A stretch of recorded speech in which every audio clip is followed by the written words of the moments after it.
You, Toastmaster Max. Sorry, I'm just getting things set up.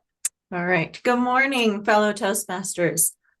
Within my 5 years of complete sobriety, the past 4 years have been an intense roller coaster of healing, reframing, and releasing what no longer serves me purpose, inner alignment, and reigniting the power I have within. Now writing the lasagna noodle of life.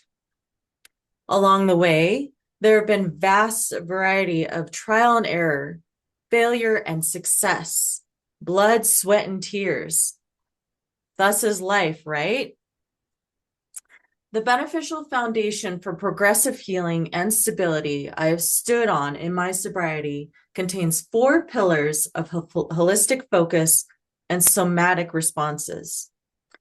I utilize these pillars to navigate and integrate the obstacles and courses in life so I may maintain a space of tranquility and balance within. What I practice within becomes a ripple effect, feeling light, referring to the feeling of light and heavy. Resolve and the capability to breathe and break through present conundrums with ease. My wardrobe of resiliency gets an entire room now. These 4 pillars include physical energy, emotional energy, mental, and spiritual energies.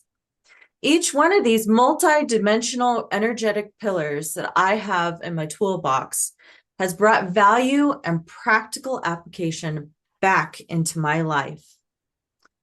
I will briefly go over each pillar of what each pillar entails, an example of how it folds into each aspect of my life.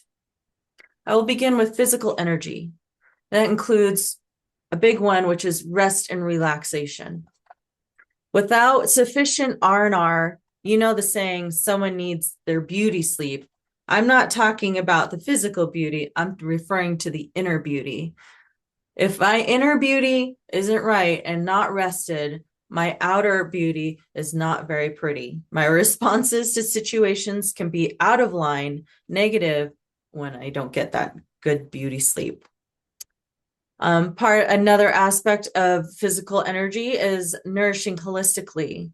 This is not just with food, as I've mentioned before, but with your self-narrative and external absorptions. So the things you watch, your environment, the people you engage with and socially. What I nourish myself with contributes to the internal energies and maintaining a controlled fire within. Another physical energy is exercising. I engage in physical activities to aid in my life that don't hinder instead, or they ignite my life instead of hinder, providing me with a healthy dose of dopamine rather than that quick fix or that highly